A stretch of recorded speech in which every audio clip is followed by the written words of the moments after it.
Bupati Manokwari melakukan peninjauan di beberapa ruas jalan yang menjadi jalan alternatif dalam kota Manokwari.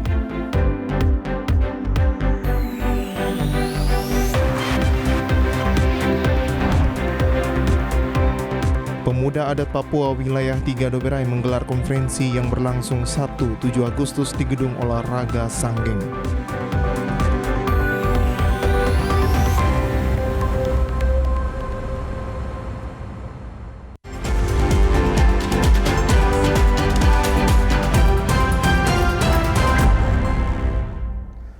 Salam jumpa pemirsa, senang sekali saya Jeffrey Arizona dapat kembali menjumpai Anda dalam program Berita Papua Barat hari ini. Sejumlah informasi di Papua Barat akan kami hadirkan untuk Anda. Inilah berita selengkapnya. Pemirsa, Bupati Manokwari bersama Sekretaris Daerah Manokwari dan beberapa OPD terkait melakukan peninjauan di beberapa ruas jalan yang menjadi jalan alternatif dalam kota Manokwari. Tinjauan pemerintah daerah Manokwari dilakukan dalam rangka survei pembangunan infrastruktur jalan yang kemudian dijadikan jalan alternatif di Kabupaten Manokwari yang dipimpin langsung oleh Bupati Manokwari Hermus Indo, didampingi Sekda Manokwari, Asisten 2 Setda Manokwari serta pimpinan OPD terkait. Survei tersebut dilakukan mulai dari Soribo, jalan alternatif Sowi Gunung menuju Makobrimob, Jalan Trikorawosi, Jalan Condronegoro, Perempatan Makalo dan Pertigaan Kodim 1801 Manokwari, dan juga Jalan Sarina menuju Gunung Meja.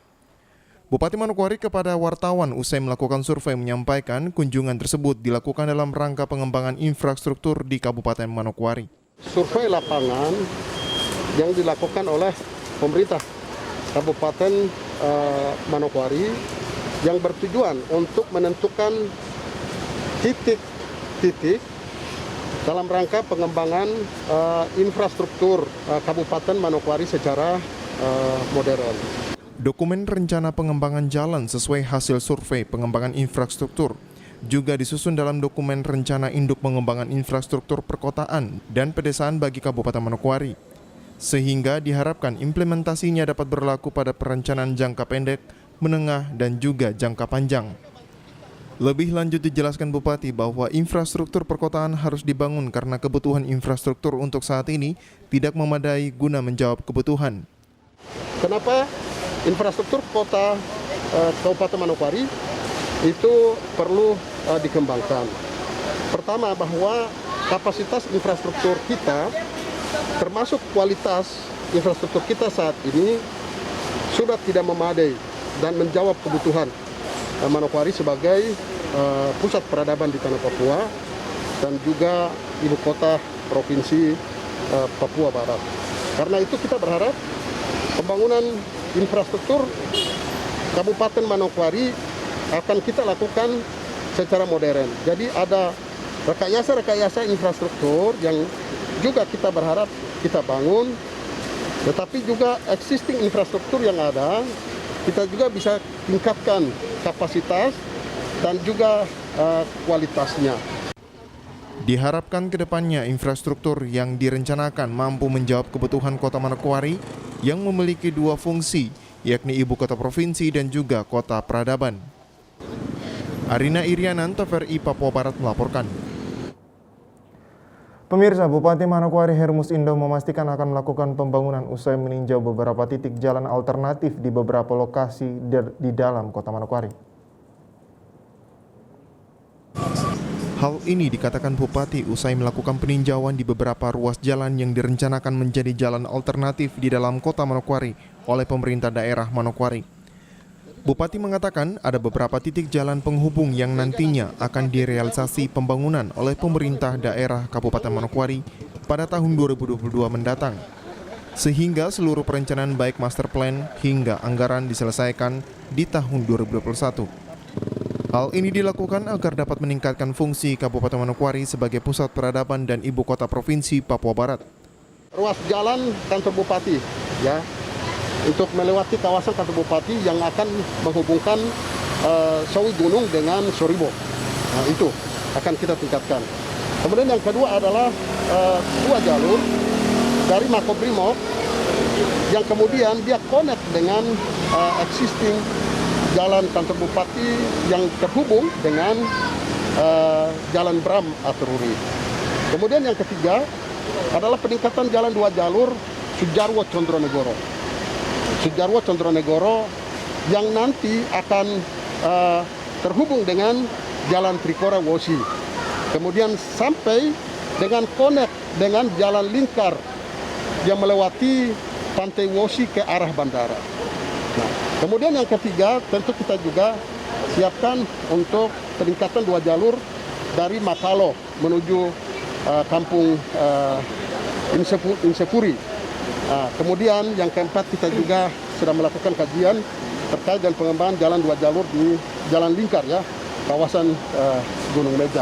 Lebih lanjut disampaikan Bupati bahwa untuk melaksanakan semua perencanaan pembangunan infrastruktur jalan tersebut harus ada dukungan penuh dari berbagai pihak.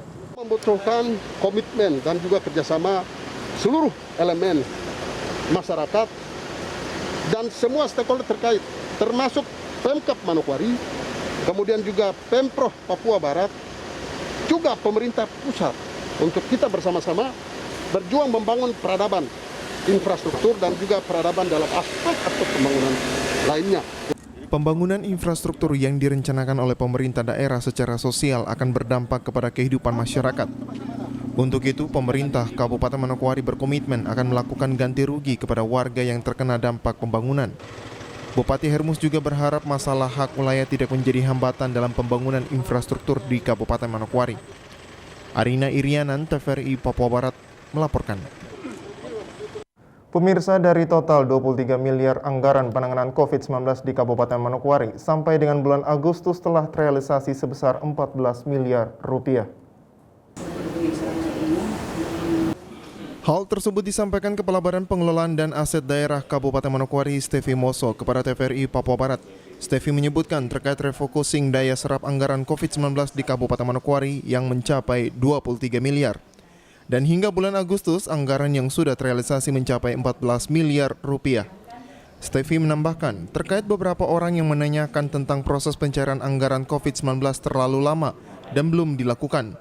Dikatakan Stevi bahwa semuanya itu harus melalui perencanaan anggaran terlebih dahulu, penataan dan pelaporan harus saling berkaitan. Sehingga pihaknya di BPKAD sangat berhati-hati dalam merealisasikan anggaran COVID-19, karena mulai dari perencanaan, penata usahaan dan pelaporan semuanya akan diaudit. Daya serap anggaran dari alokasi dana COVID DTT yang hampir 23 miliar ya, sampai hari ini ya kami sudah merealisasikan ya 14 miliar dari total 23 miliar sekian ya. Jadi mungkin terkait kadang orang beranggapan kenapa proses pencairan belum dilakukan. Itu dari perencanaan anggaran, penatausahaan, pelaporan itu saling keterkaitan. Sehingga di BPKD kami sangat hati-hati dalam merealisasikan anggaran itu. Tapi untuk menangani COVID-19 kami siap melakukan. Tapi ini tidak lupa harus bekerja sama dengan OPD teknis. Contoh kasus, kalau di OPD teknis mengajukan anggaran sudah lengkap, berarti kami memproses. Kami tidak memproses hal karena terkait dengan perencanaan penatausahaan sampai pada pelaporan kita nanti diaudit nanti. Sementara itu, Sekretaris BPKAD Kabupaten Manokwari, Pangat, mengatakan sesuai dengan pengajuan anggaran COVID, semuanya harus sesuai dengan aturan dan mekanisme yang ada. Mulai dari tim COVID, dinas terkait harus mengajukan sesuai dengan aturan yang sudah masuk dalam rencana kebutuhan belanja dan sudah ada dalam refocusing dan sudah ditandatangani oleh Bupati Manokwari, maka BPKAD Manokwari siap memproses tanpa ada istilah BPKAD menunda proses pencairan anggaran. Dengan pengajuan dana COVID, ya, semua memang harus sesuai dengan aturan dan mekanisme yang ada. Dalam hal ini tim COVID, yaitu Dinas Kesehatan maupun rumah sakit, mengajukannya harus sesuai dengan aturan dan mekanisme yang ada. Kalau memang sudah diajukan dan memang sudah ada di dalam RKB, rencana kebutuhan belanja, terus sudah ada di dalam refocusing dan RKB yang sudah ditandatangani oleh Bapak Bupati, maka itu kita akan segera proses tanpa ada istilah kami menunda. Intinya bahwa terkait dengan aturan dan mekanisme yang ada, itu tidak lupa yang mengajukan juga harus sudah menyajikan dalam bentuk meng-SPJ-kan, mempertanggungjawabkan pengajuan yang sudah realisasi, sehingga SPJ ini akan digunakan sebagai dasar untuk pengajuan periode berikutnya terkait dengan dana. Natalindo Kerewai, TVRI Papua Barat melaporkan. Pemirsa, informasi selanjutnya akan hadir setelah jeda iklan berikut ini. Tetaplah bersama kami.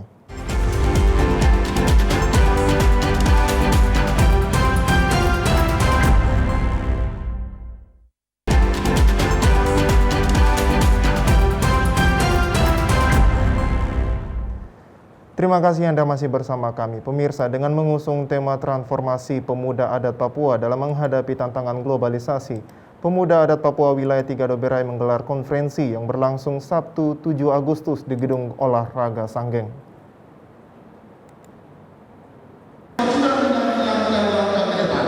Konferensi Pemuda Adat Papua Wilayah 3 Doberai resmi dibuka oleh Ketua Majelis Rakyat Papua MRP Papua Barat Maksi Nelson Ahoren yang berlangsung selama 3 hari, mulai dari tanggal 7 hingga 9 Agustus 2021. Ketua MRP Papua Barat Maksi Nelson Ahoren kepada media mengapresiasi pelaksana tugas DAP Wilayah 3 Doberai yang telah melaksanakan kegiatan konferensi pemuda, di mana dalam konferensi pemuda kali ini mereka menyampaikan visi misi untuk mempresentasikan adat yang ada di 12 kabupaten dan 1 kota di Papua Barat. Maksi juga berharap kepada semua masyarakat untuk bergandengan tangan dan tidak ada lagi wilayah Doberai yang lainnya di Papua Barat, melainkan harus bersama-sama bersatu dalam membangun tanah Papua. Dari PLT Ketua DAP Doberai yang mana pada hari ini mengadakan kegiatan yang hari nasional menyangkut tentang persiapan tanggal 9 Agustus menyangkut tentang hari sedunia yang dilaksanakan. Terus kemudian mereka lakukan kegiatan semacam ini yang dilakukan. Yang tadi bahwa di dalam kegiatan itu mereka sudah menyampaikan visi misi mereka dalam kegiatan tadi, bagaimana orang lebih banyak mempresentasikan adat-adat mereka di 12 kota ini lebih banyak.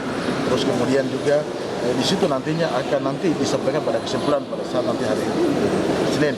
Sementara itu, pelaksana tugas Ketua Dewan Adat Papua Wilayah 3 Doberai Sakarias Horota mengatakan pelaksanaan konferensi pemuda adat Papua Wilayah 3 Doberai bertepatan dengan Hari Perayaan Masyarakat Sedunia yang jatuh pada tanggal 7 Agustus 2021.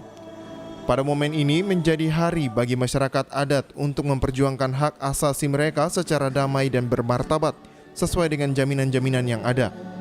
Dan konferensi pemuda adat wilayah 3 Doberai bertepatan dengan Hari Perayaan Masyarakat Adat Sedunia jatuh tanggal 9 Agustus.